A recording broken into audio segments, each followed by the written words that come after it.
All right, buddy. What's your name? Where you from, man? My name is E. I'm from Far Rockaway, Queens, New York. Okay. And you say, man, you gave me a little rough draft of a story that kind of reminds me of little Bobby. I don't know if you've seen that episode, man. With little Bobby getting turned out. Yep. That's why when I was telling you it, I already knew that would be similar. Yeah, people always love the little Bobby stories, even though it's sad, man, to see stuff like that happen. It's For some fucked, reason, man. people enjoy watching it. You know what I mean? Yeah, But man. It's a messed up situation. I mean, it's reality, man. A lot of people say that stuff don't happen no more, but it happens. But yeah, you Happens also, every day. yeah, it does, man. And you also, this is cool for me because I really don't know too much about how Rikers Island. You're gonna be telling some stories from Rikers Island. I hear they're about to shut that joint down, man. They say that, but I don't really see that as being a truth. Uh, Only because they're still hiring corrections officers for Rikers Island right now. A friend of mine, I won't say her name, but she literally just started 2 days ago. Yeah, So if they get ready to shut it down, how are they hiring new people? yeah. I don't You know. know? I guess you'll know if you start seeing some kind of new construction out there or something. Yeah, they were saying something about maybe turning it into some type of airport/resort, but I don't see that happening, man. Yeah, I don't see no resort happening. That's crazy, Nah, man, nah. but yeah, Funny thing about Rikers Island, I don't know if you've ever looked into it or whatever, but Rikers, the guy that they named the island after, was a huge slave owner. really, Yeah, man. And a damn. lot of a lot of the people that end up there don't even know that. And it's like the mental concept of prison, and then on top of that, it's a maximum security facility. Yeah, And then also it's named after a slave owner when obviously we both know that, prison is basically slavery. yeah, yeah, for sure, man. There's a lot of stuff in this country that that has monuments, stuff like that were slave owners. But You know? anyways, man, yeah. First off, let me ask you this. Yeah. Uh, over here in Virginia, Yeah. it's racially segregated to a point, but at the same time, we can still talk with other races and trade and stuff like that. Is it like that in New York? Listen, man, I tell you right now, I don't know anything about racism in Rikers Island. I've never seen it. Uh, Okay. the closest thing that it could have ever been to being racist on Rikers Island was like right around the turn of when the Latin Kings were oppressing black people and the Bloods came to New York. And it was like black on Spanish, you know, Yeah. kind of, sort of, but not all the way though. Because a lot of Spanish dudes is blood too, Yeah. so it's not just Latin King and blood. But at one point, that's what it was. The Latin Kings was in New York controlling Rikers Island, and the brothers had enough of it, and and they fought back, which Yeah. anybody would do. Yeah. But as far as white mixing with black, happens all the time. I'm half white and half Puerto Rican, so me personally, I've never felt that way at all, and I've been with Black Panthers. Shout out to my dude Creed. He's one of the only remaining Black Panthers. He was actually just on Rikers Island with me last year. Um, and there was never any racial tension. He actually helped me with my case and everything. Yeah. And and then there's a lot of there's just basically, pardon me, there's a motorcycle going by. You good? You good? The it really isn't like that in New York. I mean, sometimes when you get up north, you like, because obviously Rikers Island would be the equivalent of like you're not sentenced yet. Yeah. You're facing your charges. It's like a county basically, but way worse because it's a maximum security. And then there's also on Rikers Island there's something called the Sixth Building, which is if you're sentenced to under a year, that's where you do your time in the Sixth Building. But Okay. everything else is basically you're waiting to go upstate or fight your case. Okay. All right. Well, that breaks it down good. Because a lot of people they just can't, especially on the West, man, they just can't comprehend the fact that people, ain't like that. It ain't like their system. You know what I mean? Absolutely. One time I was doing a bid and I was with a Soreños Uh huh. and I in New York, and he was giving me the vibes, telling me, how it is and all of that. And even though we were in New York and it wasn't like that, he was still like that. Yeah, yeah, a little institutionalized, Absolutely. West Covered Coast his shit. style. Yeah, oh yeah. Oh. He didn't deal with anybody that he wasn't supposed to. All right, man. Well, let's go ahead and listen. Hey, and also, you met China Mac in lockup too, huh? Yeah, he's actually I was actually just at his video shoot for a song called Sweep that he's got out right now. And you know, we were chopping it up talking about a bunch of things. He's definitely one of the most official people that came out of New York in a long time. Yeah, Way more realer than 6ix9ine, that's for sure. Hey, I know that's right. Look, man, I know when I went out to New York not too long ago, I drove through all the hoods and stuff, man. I saw people doing music shoots all over the place. Oh yeah. That junk's wild, man. I want to just stop and jump in it and do some lockdown stuff up in that money, but yeah, man. But when yeah, we're done with this, I'll send you some videos, like behind the scenes stuff from his video, because we literally took over Times Square, running in the Rolex store, standing on the counters without their permission. Like we turned the whole city out. It was crazy. That's wild, man. That's what's up, man. All right, so go ahead. Let's dive into this Hollywood story first. This guy by the name of Hollywood. Yeah, man. Well, anybody that's been up north in New York will already know what I'm talking about. You know, there's two main perpetrators. So these guys are well known. Listen, man, if you've been up north in New York, you've heard about these two. You know, one dude is named Preacher, but the dude Hollywood, he's known, man. He's known to be a booty bandit. You take them Junie cakes, huh? Oh man, so you know, I dive right into the story real quick. All right. It was my first day. You know, I had just did, you know, the whole intake, sitting there for like 16 hours in the thing. And, you know, I started noticing a lot of dudes coming by, looking in, peeping at who was coming in and all of that. And I had a very, very surreal feeling about somebody that was there. I won't say his name or even what he looks like. We could just call him Lil Bobby, man. Yeah, he a little white dude that he really... You know, I think he did, like, he robbed like an old lady at knife point, I believe, and that had a lot of people upset also. And actually the same dude, he was on Rikers Island with me, and a dude I know from Queens had an issue with him and slapped the mess out of him and had him crying on his bunk and all of that. But anyway, so then when we went up, you know, I noticed people watching his moves and shit like that, stuff like that. Excuse me. No, you good. And you know, I basically started to pay attention to what was going on around me. I ended up on the same tier as these guys, right? So as we walk out, right, they call chow. So we go out for the mess hall or whatever. And when anybody that's ever, you know, you got to stand in line, everybody walk down the tier. So from behind me, 3 dudes came from out of nowhere, you know. And you already know how it is. Somebody come up behind you, you turn around ready to go. Yeah. But they wasn't even concerned with me. So they keep, you know, they push past me. They push past like another like 15 to 20 dudes. And they ended up, one dude was like 2 guys behind him. And then Preacher was behind that guy. And then there was another dude behind Preacher. And they are basically following this dude, behind, you know, walking down the tier. And as I got further down the tier, all I seen was a dude come up behind the guy, sidelined him, drugged him, put him down, dragged him into a cell. You talking about the little white dude? Oh yeah. Okay. Oh yeah, absolutely. And as we're walking down, you know, in jail, you know, just like anybody else, you know, you mind your business. You know, you don't say nothing, you don't do nothing.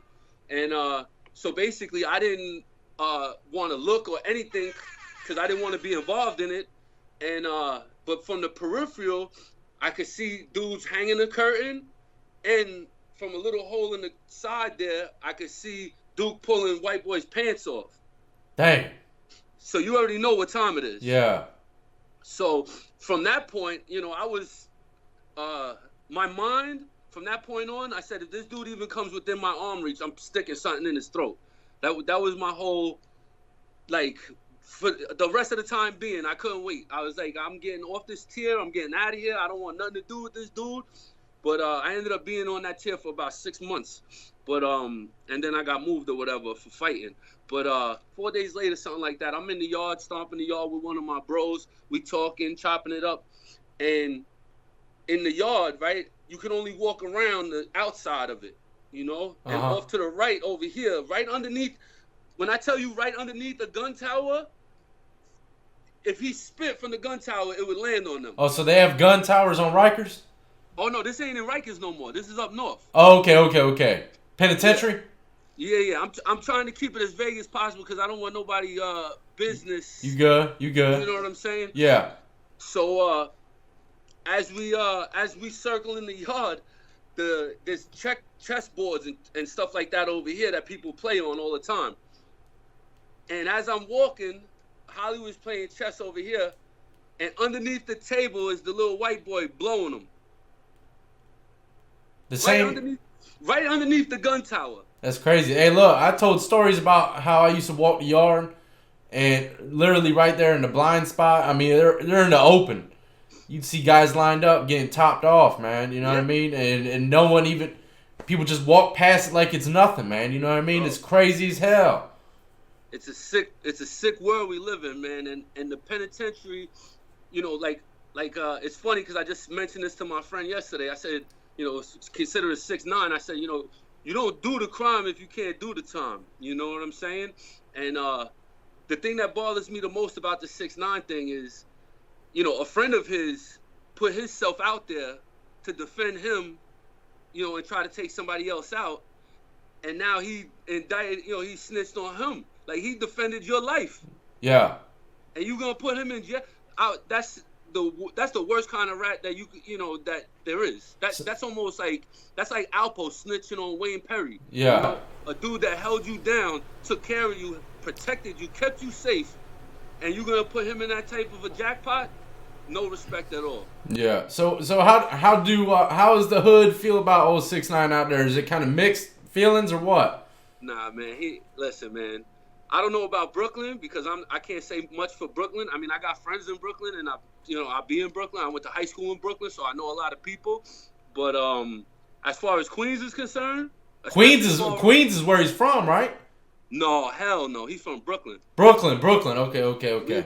I mean, just to reiterate something real quick, I'm from Far Rock, right?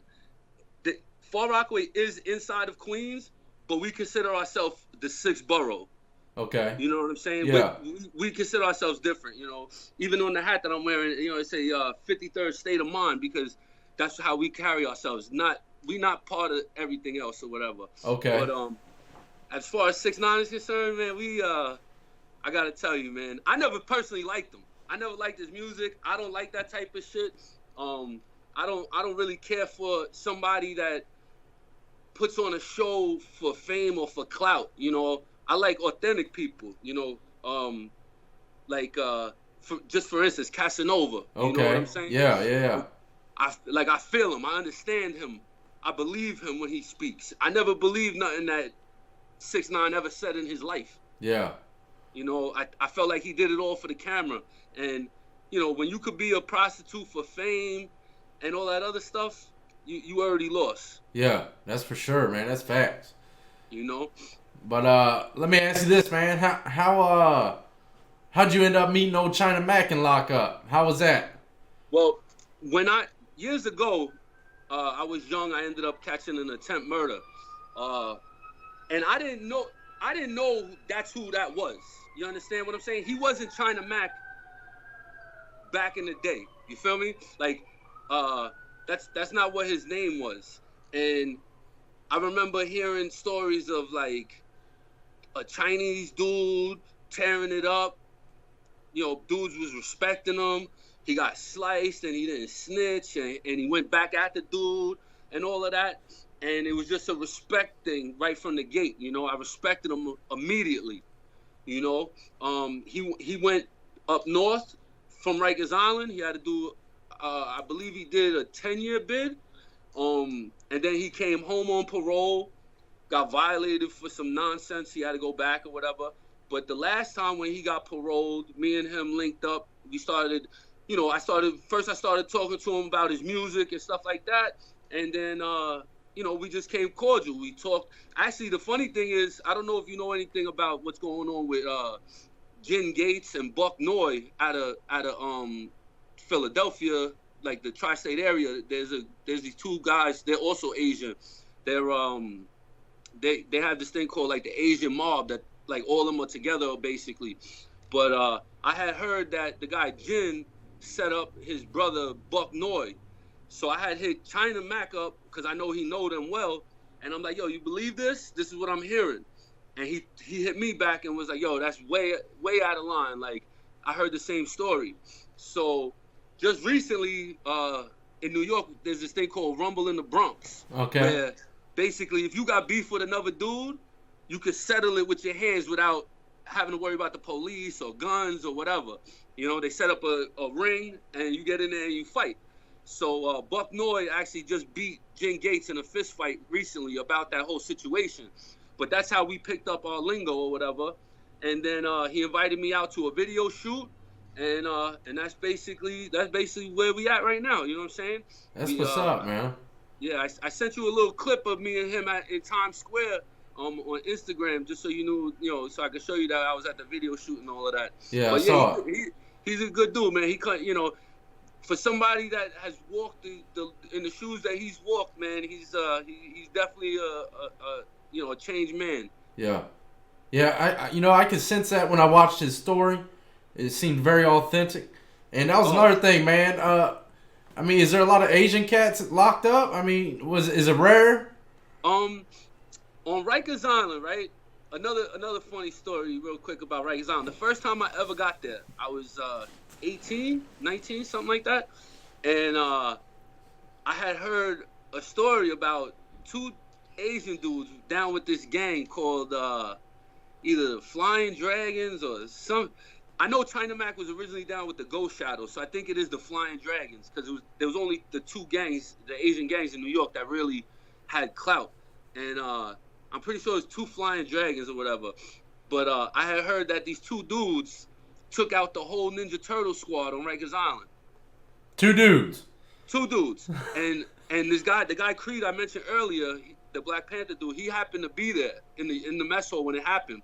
And he told me that one of the dudes was running from the turtles, right? Jumped up on a table and did a backflip, landed behind them, and kicked one of the COs into the other ones. He dropped his stick. The Chinese dude picked up the stick and started wailing on all of the COs. That's like some Jet Li shit, man. When I said, yo, that sounds a little unrealistic. He said, you could ask COs, you could ask anybody. So I started to do a little investigation. I found out that story was a certified story. That's wild, man. That's wild as hell. Man. But listen, this is one thing I've always learned. You never judge a book by its cover. That Asian, white, black, whatever, it really don't matter of the skin color. It matters the type of individual you are, what you've been through in life that determines your character and what you're willing to take and what you're not willing to take. I agree, man. I agree. That let me ask you this, man. If you were to say there's a dominant gang in New York in the system, what would it be, man? Well, shit. As of right now. I don't want to ruffle nobody's feathers, you know what I'm saying? But when I was just on Rikers Island last year, I would have to say that there's a Dominican gang called Patia. They call each other Three Woos, Patia, Trinitario. I felt like that they were the most dangerous and putting in the most pain. But at the same time, they were at war with the Bloods, right?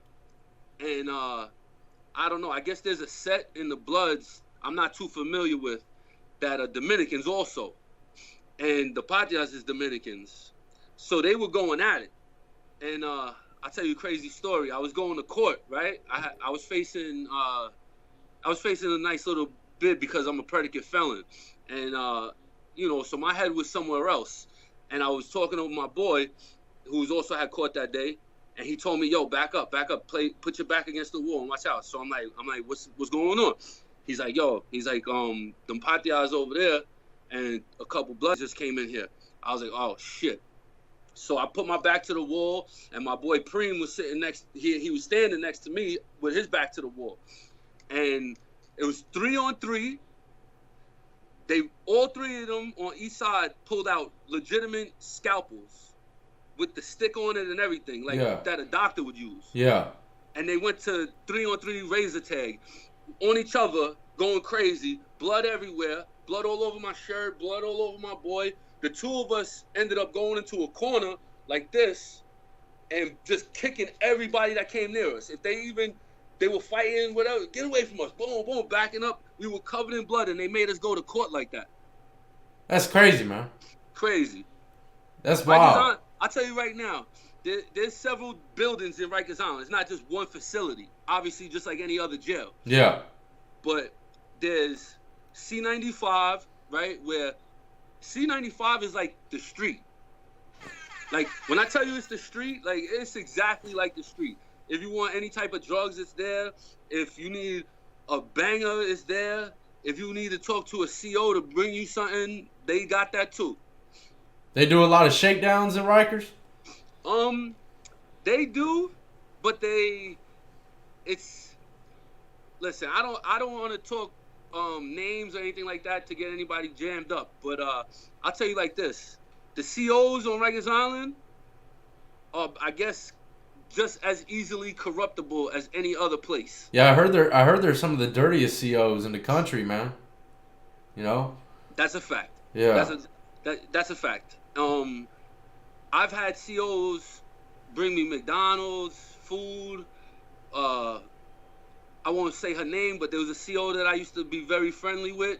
I used to use her cell phone. She used to bring me food all the time.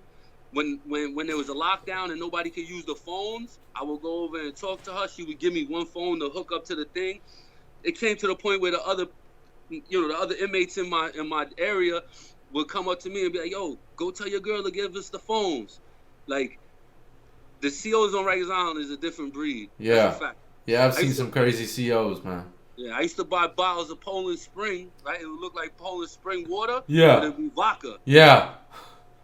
I've seen people bring in Coke bottles, some Jack and stuff like that, some dark liquors. I've seen that before. I haven't even told that story yet. Damn, you reminded me of another story.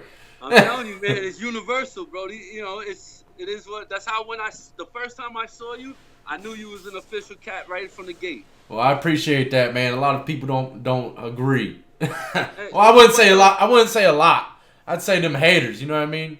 I'm gonna say, you know, the effort that you put in to do this channel and everything else that you do, you know, that's what separates you from, you know. And a lot of people say, "Oh, you come out of jail. There's no way that you could do all of this." But I see that you got a strong woman behind you. You know, you got a family. You know, a lot of that's motivation, and that definitely will get you there. It's consistency, man. You know, I almost gave up in the beginning, first like 6 or 7 months of doing this, man. But I stuck with it, and I tell you what, it's paying off. But hey, look, man, I want to get you back on here. I know you got more stories. You just keep on going with them. That's like me when I start talking. Yep. I got more stories to go with, but I'm gonna go ahead and wrap this money up. And I don't want to make it too long of a video, but damn, dude, you got some good stories, and I appreciate you coming on the show, man.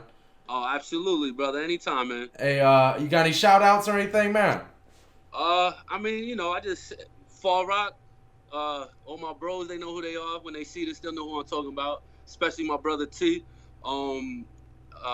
That's about it, man. You know, just keep doing your thing, and that's it, man. I enjoy the channel, and I'm gonna keep watching. So. Keep doing your thing, man. That's what's up, man. I salute to you, bro.